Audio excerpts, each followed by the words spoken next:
Boss, Welcome. Miss.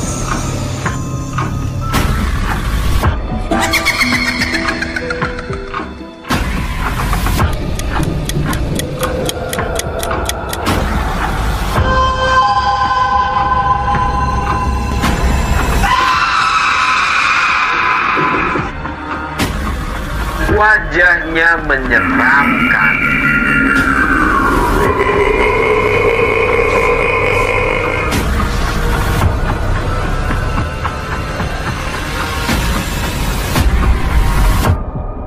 Misteri.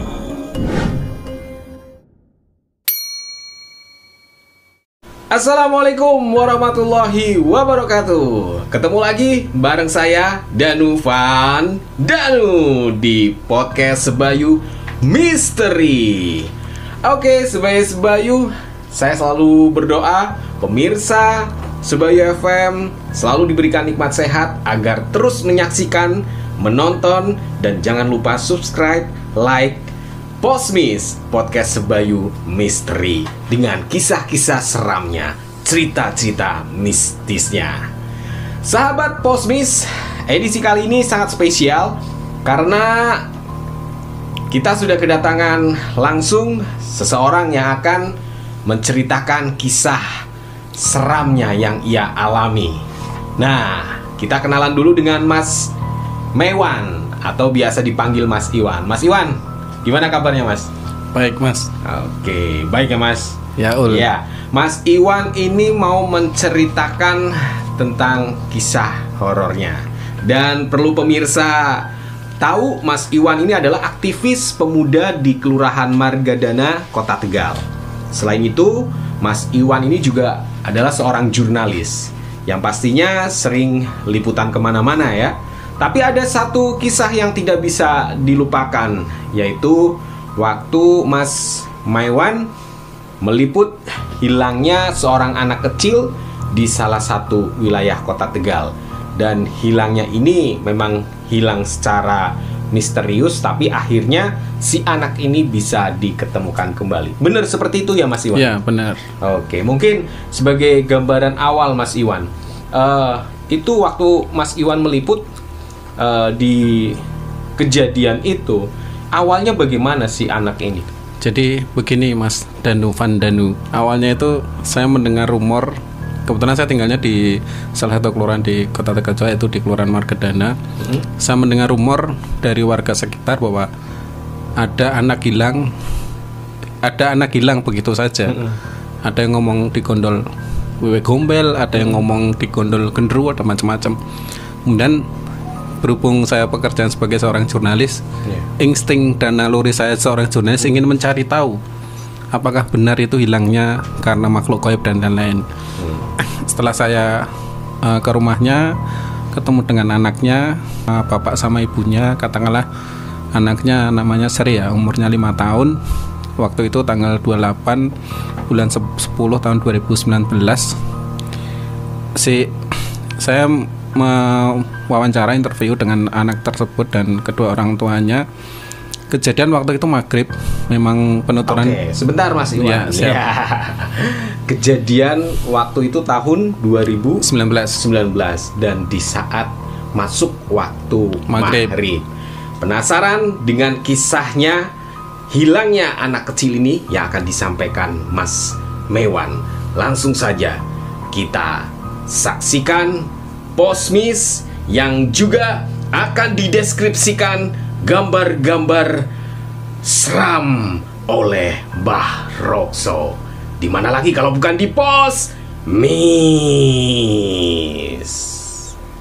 Jadi waktu itu saya mendengar dari warga sekitar bahwa ada anak yang hilang, nggak tahu hilangnya kemana, dan hilangnya di waktu maghrib. Jadi setelah saya mencoba mencari tahu, saya ke rumah si anak yang hilang itu. Kan setelah kejadian hilangnya anak tersebut, saya mencari tahu hilangnya kenapa. Kemudian saya konfirmasi sebagai naluri seorang wartawan. Saya konfirmasi kepada orang tuanya, bapaknya sama ibunya. Katakanlah anaknya namanya Sri, umur 5 tahun. waktu itu tahun 2019. Kemudian ibunya bernama Bu Darwati ya. Dia menceritakan bahwa waktu kejadian itu memang anaknya itu waktu itu habis mandinya sekitar jam 5:30 lah mandi. Ibunya di rumah itu berjualan soto sama bapaknya. Kemudian habis mandiin si anak, si ibunya mengasih handuk di anaknya sampai ke dada, itu dibawa ke ruang tamu. Menurut penuturan ibunya ini, kemudian ada orang yang beli soto waktu itu maghrib, waktu adzan maghrib, ibunya keluar sama bapaknya keluar, anaknya ditinggal di ruang tamu. Anaknya ditinggal di ruang tamu, ditaruh di ruang tamu. Setelah waktu itu pas adzan maghrib selesai, ibunya selesai berjualan melayani soto. Setelah melayani soto pembeli, dia masuk, anaknya hilang. Itu memang kondisi rumah memang saat itu memang sepi, Mas.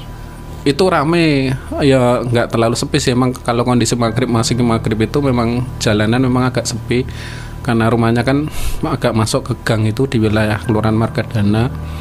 Terus waktu itu memang rumahnya memang di pinggir jalan yang masuk ke gang, jadi nggak terlalu rame. Terus setelah masuk anaknya hilang, dicari ke seluruh rumah nggak ada.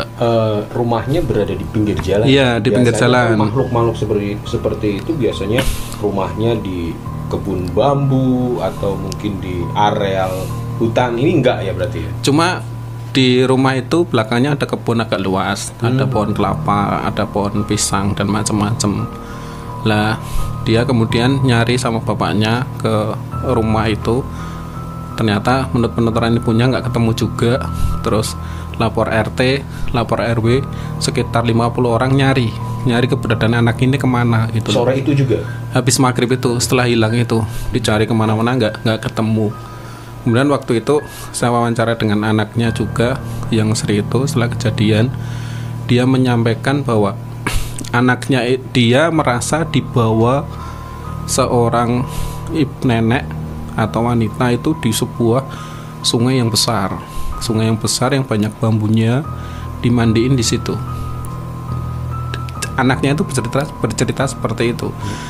Dia dimandiin di bambu yang besar, di bawah bambu yang besar. Kemudian karena bingung nggak ketemu, anaknya menceritakan seperti itu. Kemudian dia merasa dipanggil ibunya, dan dipanggil ibunya lah, nyambung lagi ke pencarian tadi. Setelah warga 50 itu mencari di sekitar kebun, di sekitar rumahnya nggak ketemu. Kemudian nyarilah seorang yang ngerti soal gituan. Kemudian anaknya itu, ibunya itu melakukan, menurut orang tua di situ, untuk ritual. Jadi melakukan ritual keliling rumah sampai 3 kali. Itu dilakukan oleh ibunya. Iya, menurut dari penuturan dari orang yang tahu soal gituan paranormal di rumah itu. Kemudian setelah melakukan ritual itu, ada warga yang melintas itu melihat anaknya itu di atas pohon kelapa. Pohon kelapa itu? Iya, pohon kelapa di samping rumahnya. Kemudian sekitar jam 20.30 anaknya balik kembali setelah warga tetap mencari sambil melakukan ritual itu. Ibunya, orang tua si warga mencari dengan kentongan, dengan nabu galon, nabu apa, untuk menarik anaknya dari alam gaib itu. Karena di dekat rumah itu kan ada namanya, kalau di sekitar Margadana ada namanya selokan ya, selokan. Itu ternyata dulu menurut penuturan anak itu dulu sungai besar. Sungai besar, terus dulu hutan di situ. Nah sekarang yang buat pembuangan limbah domestik gitu loh. Jadi saat itu dulu sungai besar katanya. Saat ada warga yang melihat, katanya ada di pohon kelapa. Itu anak kecil yang melihat. Oh, anak kecil. Itu memang tidak serta-merta itu belum ketemu. Oh, jadi, belum ketemu. Tidak serta-merta pohon kelapa itu dipanjat enggak ya? Enggak. Jadi mungkin anaknya itu sekitar 8 tahun, dia sama bapaknya pergi untuk beli rokok. Dia nggak tahu kejadian itu, dia nggak tahu. Tiba-tiba anaknya itu bilang sama bapaknya, "Pak, itu ada anak kecil di pohon kelapa." Tapi bapaknya melihat nggak ada orang. Tapi penuturan dari si anaknya itu, Sri itu, bahwa dia merasa dimandikan di sebuah sungai besar di samping rumahnya. Dan itu juga ada pohon bambu yang sangat lebat. Iya. Kemudian setelah melakukan ritual itu, ibunya kemudian tiba-tiba jam 20.30 malam anaknya pulang. Pulang sendiri? Bukan pulang sendiri, tiba-tiba di tempat yang dia hilang tadi. Berarti berada di balik lagi rumah. Di ruang tamu ya. Di ruang tamu. Tapi dia nggak bisa ngomong waktu itu, nggak bisa ngomong, nggak bisa cerita apa-apa. Dalam posisi berdiri. Diem, nggak bisa ngomong. Nggak, maksudnya berdiri, tiduran atau terduduk? Ya berdiri, pokoknya di posisi dia menghilang tadi tiba-tiba muncul di ruang tamu lagi. Dia nggak bisa ngomong, nggak bisa apa, kemudian dicarilah seorang orang yang kiai lah untuk diobati. Setelah diobati ternyata dia bisa berbicara setelah lewat 1 malam. Jadi paginya, siangnya itu setelah bisa ngomong, dia ceritanya dibawa di sungai besar, ceritanya dimandiin di tengah hutan, padahal itu nggak ada hutan di Margadana di sekitar rumahnya. Itu jadi dibawa Wewe Gombel. Dibawa itu ceritanya. Wewe Gombel. Tapi si anak ini melihat sosok itu berarti menyerupai seorang nenek ya? Iya, nenek. Iya, dengan wajahnya, dia menceritakan wajahnya. Kalau wajahnya enggak, cuma dibawa seorang nenek di sungai besar, dimandiin, terus tiba-tiba dikembalikan di tempatnya tadi hilang. Itu berapa lama pencariannya? Apa dalam waktu semalam itu? 3 jam. 3 jam itu dari maghrib sampai jam 9 malaman lah. Sekitar jam 8.30-an ketemu, berarti sekitar 3 jam lah. Setengah 6 sampai 8.30. Sekitar 3 jam. Dan itu kejadian pertama kalinya atau dulu pernah sempat ada kejadian serupa, Mas Iwan? Saya nggak tahu ya, saya cuma baru liputan itu aja. Jadi memang kalau di lingkungan Margadana sendiri sih saya kurang tahu karena saya pendatang di situ. Tapi yang saya baru mengalami pertama kali itu. Jadi tentang hilangnya si anak itu sampai akhirnya kembali. Tapi alhamdulillahnya si anak ini kembali berbicara, ya, sehat, bisa ngomong ya. Ya karena dia bisa ngomong itu, dia bisa cerita bahwa dia dibawa orang tinggi besar, nenek-nenek ke sungai, di bawah pohon itu. Kayak di tengah hutan ada sungai besar jernih, dimandiin di situ. Dia bercerita hanya dimandikan saja ya? Dimandikan saja. Istilahnya tidak bercerita dia diberi makan apa, enggak ya? Waktu maghrib. Okay. Berarti si itu cerita pengalaman liputan horor saya di Kota Tegal. Terus ada cerita ini lagi, Mas Iwan, yang pernah Mas Iwan alami, cerita seram lagi selain anak yang hilang tadi dibawa nenek atau Wewe Gombel, Mas? Ada sih, itu pengalaman saya pribadi ya, bukan pengalaman liputan saya. Kalau tadi kan pengalaman liputan di tahun 2019. Kalau ini pengalaman pribadi saya, jadi waktu itu kan saya kelas 3 SMP di Piungan, di dusun saya, dusun Karangtengah namanya, dusun Karangtengah, kecamatan Piungan. Di daerah mana? Di Bantul. Kabupaten Bantul, Yogyakarta. Waktu itu saya kelas 3 SMP. Saya kan waktu itu biasa kalau setiap Ramadan kan saya dengan anak-anak muda itu kan kalau malam bangunin orang sahur itu loh, sahur gitu. Tapi mereka teman-teman tuh kumpulnya di masjid. Jadi waktu itu kita habis tarawih, habis tadarus di masjid itu, terus kemudian kita di situ ngaji, terus tidur di masjid. Biasalah anak-anak kecil tidur di masjid di kampung saya di dusun Karangtengah, Siti Bola Piungan Bantul itu. Mungkin bisa diceritakan dulu dusunnya seperti apa? Dusun Aliklas ya, itu ya dusun saya waktu kecil. Memang ya rumahnya jarang-jarang, terus kebunnya banyak, luas, ya. Kebunnya banyak. Kemudian ada peternakan ayam di kampung itu dan macam-macam. Istilahnya ada peternakan juga di situ, peternakan kambing dan macam-macam. Cuma di masjid itu Aliklas, dulu saya kebetulan ketua Risma juga, remaja masjid. Saya kan Mas Iwan ini sudah aktif sejak SMP. Iya, saya jadi ketua remaja masjid kelas 2 SMP. Jadi saya menginisiasi teman-teman untuk itu namanya tidur di masjid. Jadi nanti jam 2 malam itu kan bangun untuk iktikaf dulu jam 3 kita keliling bangunin orang sahur. Nah waktu itu kebetulan saya kan hobi nonton bola juga. Jadi waktu kelas 3 SMP itu ada pertandingan final Liga Italia. Saya kan dulu kan pendukung AC Milan ya. Saya jadi jam 11 itu mau pulang. Jadi jam 11 mau pulang, habis tadarus saya ketiduran di masjid. Ketiduran di masjid, saya pulang. Tiba-tiba di depan peternakan ayam itu ada sosok putih. Dia itu jalan tapi kayak orang nggak jalan, jadi terbang gitu loh. Terbang tapi pelan-pelan. Waktu itu saya pertama kali dilihatin penampakan ya, waktu itu pertama kali itu. Waktu itu saya diem, saya sendiri waktu diem. Jam setengah 12 malam pulang dari masjid mau pulang ke rumah.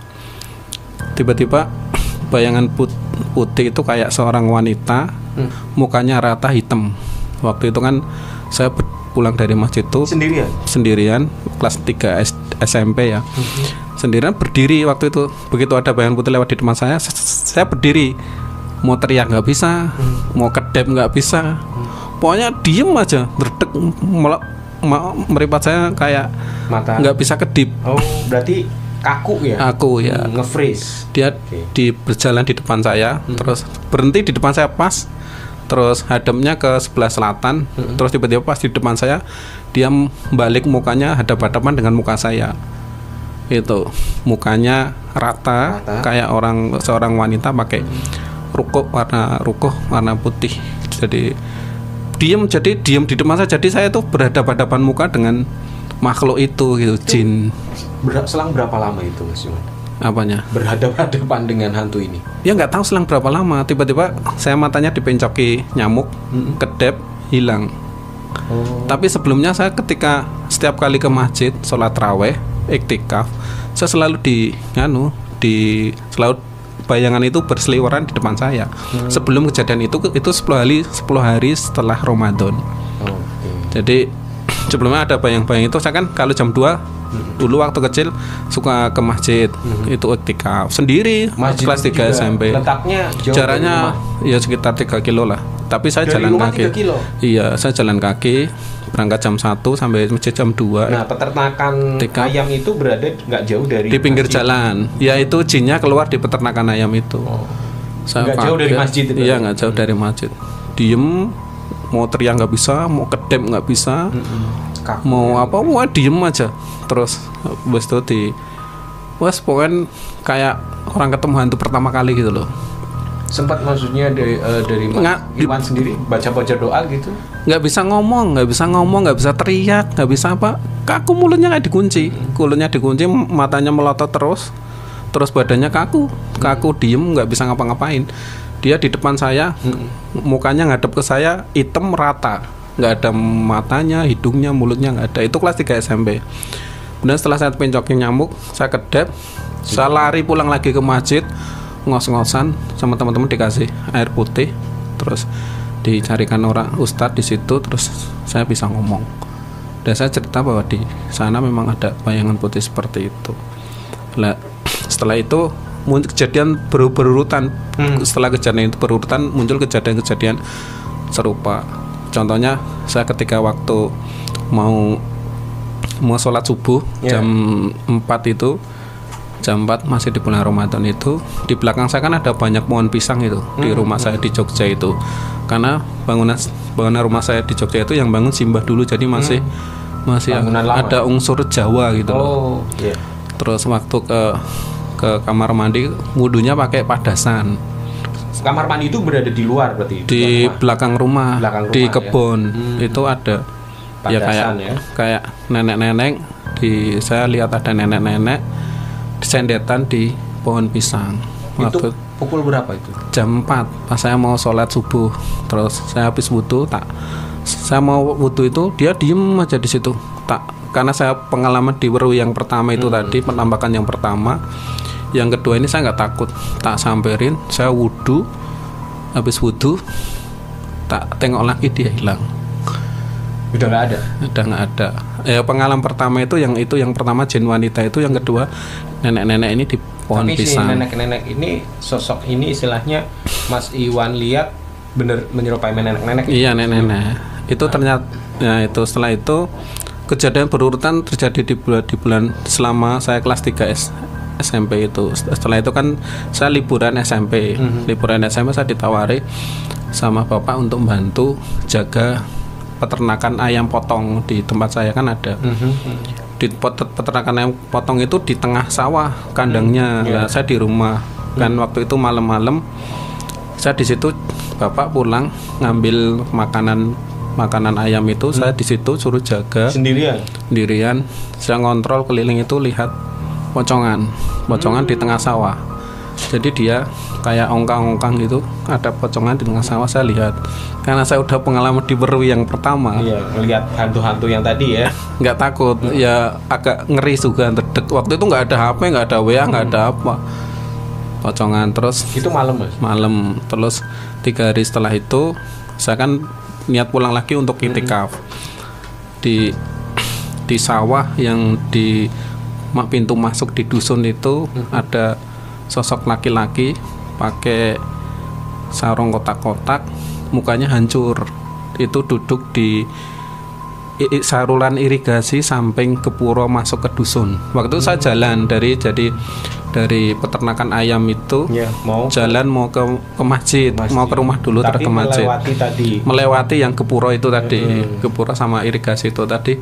Ada laki-laki, mukanya hancur, rambutnya keriting panjang, sarung kotak-kotak, duduk diem aja di kepura itu. Muka hancur ini. Ya, itu tak parani. Terdapat darah atau gimana? Oh, didatengin. Jadi saya dari belakang ada seorang laki-laki jongkok pakai sarung kotak-kotak, diem aja. Saya kira orang apa ya, kalau di kampung namanya lep itu jatah irigasi gitu loh, mengalir air. Yang lagi jaga ya.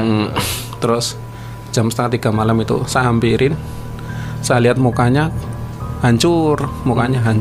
Terus saya teriak Allah Akbar gitu. Terus badan saya derdek. Terus saya jalan ke rumah. Saya di rumah nggak jadi iktikaf, pakai sarung menggigil di kamar sampai pagi. Jadi itu sih pengalaman horor saya kecil kelas 3 SMP. Berarti si sosok yang rusak ini, mukanya rusak ini ketika Mas Iwan menyapa ya, dia nggak jawab apa-apa. Nggak, diem aja. Iya. Melihat Mas Iwan. Iya. Jadi bertemu dengan sosok yang jin pertama kali itu tadi, saya seumur-umur waktu kecil baru pertama kali itu. Terus saya cerita ke Simba, Mbah ini saya ketemu jin. Kalau Simba saya kan orang dulu ya. Dulu katanya tentaranya Soeharto juga. Dia bilang katanya kalau di Berui kayak gitu jangan takut. Disamperin di apa. Kalau kita semakin takut, dianya semakin mendekat. Semakin kekuatannya semakin besar. Tapi kalau kita berani, kekuatan kita akan semakin besar dan dia akan menghilang sendiri. Itu pesan dari Mbah ya. Dan sampai sekarang saya kalau lihat kayak gitu mesti tak parani, tak apa. Dan alhamdulillah belum pernah ketemu sih. Jangan sampai lagi. Istilahnya berani aja, yang penting ketemu, berani disamperin, diajak ngomong, jangan mengganggu, jangan apa.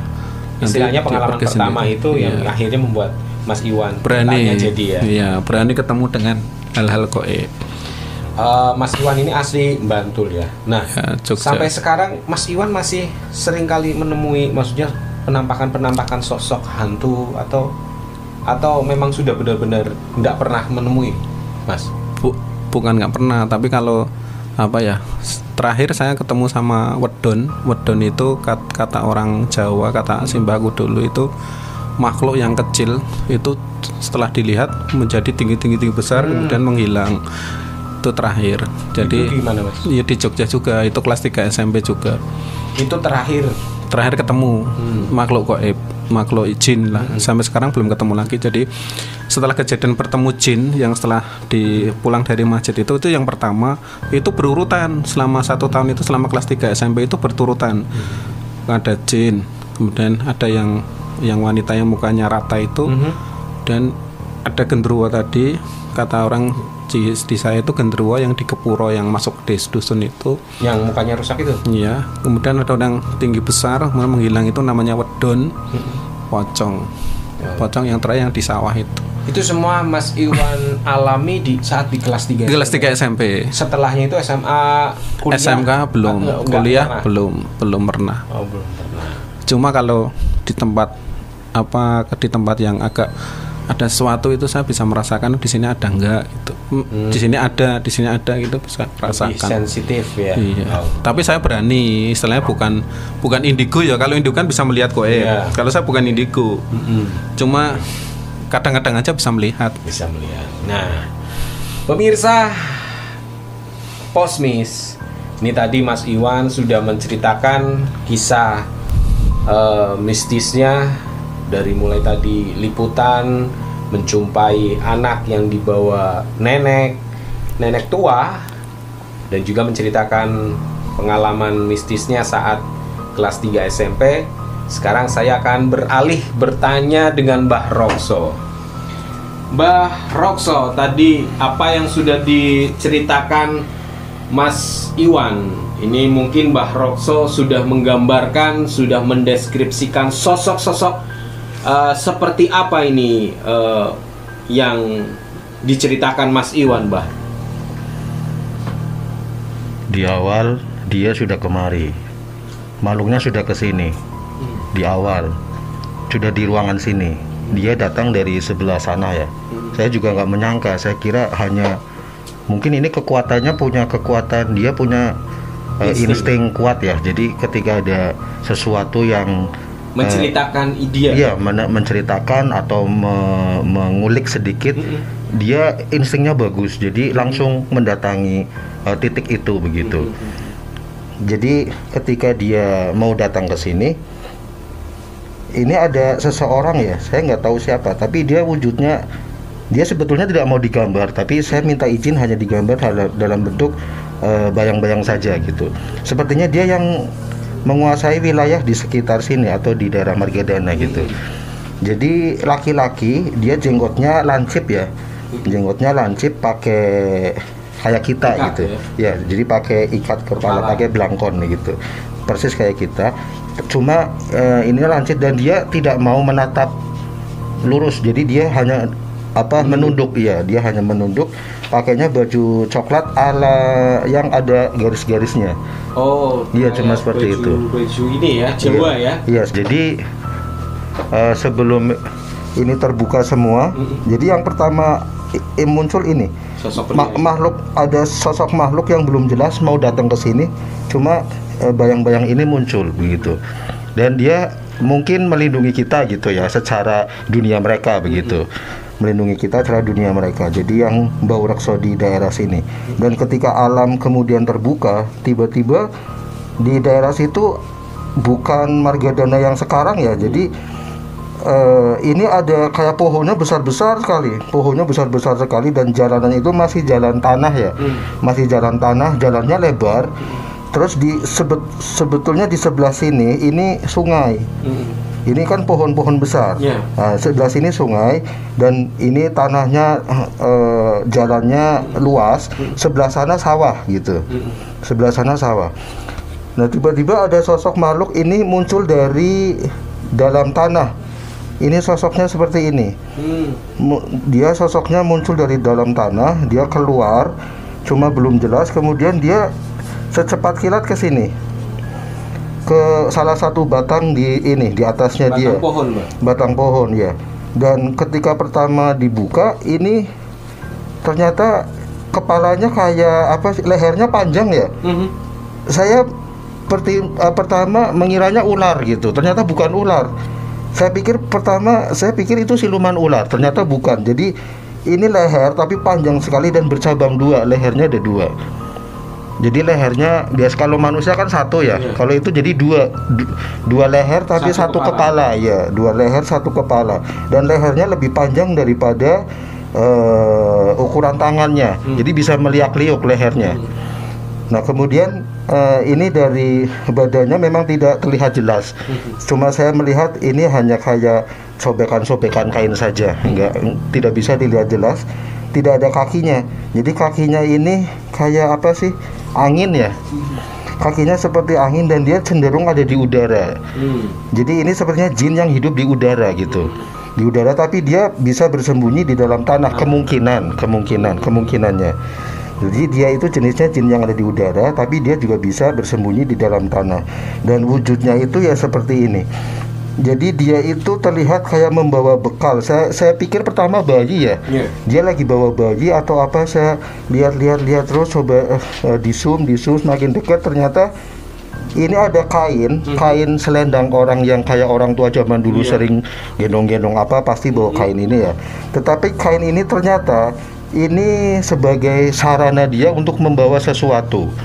Dan yang dia bawa ya wujudnya itu tadi seperti anak-anak kecil gitu, atau benda-benda yang dia sukai. Jadi tidak mesti anak kecil, tetapi benda-benda yang disukai. Apabila di saat itu dia menyukai anak kecil, ya dia akan memasukkannya ke dalam selendang ini. Jadi nggak mesti anak kecil.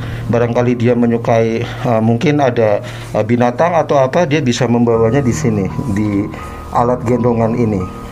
Nah kemudian semakin dekat ternyata wajahnya itu dia matanya lebih besar ya daripada ukuran mukanya ya, ukuran wajahnya ya. Matanya itu lebar. Kalau di dunia nyata ini secara gaib ini matanya bisa jadi merah. Kalau nggak merah biasanya agak oranye gitu, bukan kuning ya, oranye. Kalau di dunia nyata ini jadinya merah. Dan hidungnya itu ternyata masuk. Iya, jadi hidungnya itu hanya kecil sedikit, tapi lubang hidungnya ke atas gitu. Seperti apa ya? Kelelawar ya, seperti kelelawar ya, seperti itu. Dan telinganya itu di depannya ini seperti sayap ya. Seperti sayap, dan ini di bawahnya itu agak ketarik ke bawah ininya, agak tarik. Jadi akhirnya kepala telinganya jadi kayak lebih besar daripada pipinya begitu. Itu berarti sosok yang tadi mungkin menyerupai nenek-nenek yang membawa si anak kecil itu ya? Iya, karena ini Wewe Gombel ya yang katanya ya, Wewe Gombel yang membawa anak-anak itu tadi. Dan rambutnya ini nggak turun ke bawah, dia cenderung ke atas, dan rambutnya tidak panjang. Jadi sebetulnya rambutnya itu naik ke atas hanya sekitar segini saja. Jadi nggak pernah turun begitu ya rambutnya ya. Jadi hanya selalu naik ke atas. Kemudian ini lidahnya memang panjang seperti itu sosoknya? Iya, lidahnya panjang.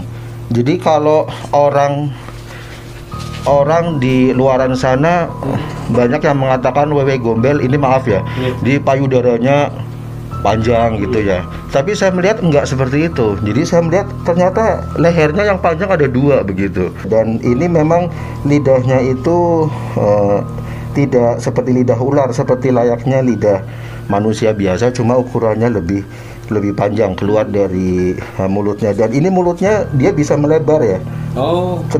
Jadi tadi marah, dia tadi sempat marah, sempat ngamuk-ngamuk kayak gitu, dan dia bisa melebarkan mulutnya dengan cara menariknya pakai kedua tangannya. Tangannya masuk ke sini, kemudian dia tarik mulutnya, nanti bisa jadi sangat lebar. Jadi ini mulutnya bisa lebar dan kepalanya bisa kayak ketarik seperti itu, sekitar seginilah. Nanti di situ dia siap mengeluarkan kekuatannya ya, dengan menyantap target korbannya begitu, target yang tidak disukai. Makanya saya gambarkan seperti ini, mulutnya lebih lebar. Mbah, ini sosok ini lebih menyukai anak-anak atau bisa jadi dia juga bisa membawa orang dewasa, Mbah? Yang ini? Iya. Sebetulnya kalau sosok yang seperti ini dia bisa mengganggu siapa saja, Mas. Tidak hanya anak kecil, tidak juga orang dewasa, hanya saja dia lebih menyukai orang-orang yang energinya lebih lemah ya.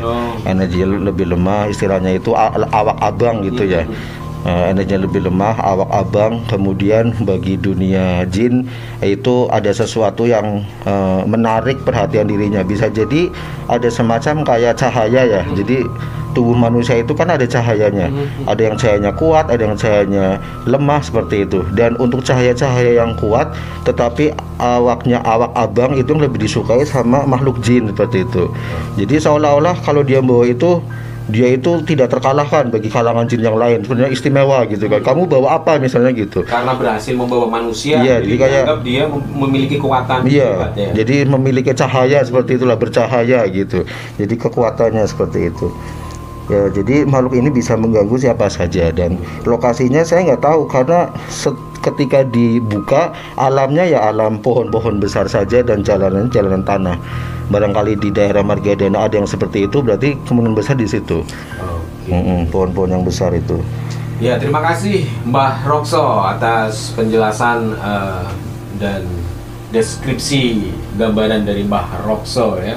Dan terima kasih Mas Iwan sudah mau hadir di Posmis, sudah mau berbagi cerita mistisnya, berbagi cerita horornya. Terima kasih banyak Mas Iwan. Oke, buat kalian sahabat Posmis yang mau kisah mistisnya ditampilkan atau diceritakan ulang di podcast Sebayu Misteri, kirim saja ke email Sebayu FM di sebayu94fm@gmail.com. Nantikan kisah horor, ngeri, mistis di Posmis bersama saya Danu Vandanu dan Mbah Rokso. Posmis.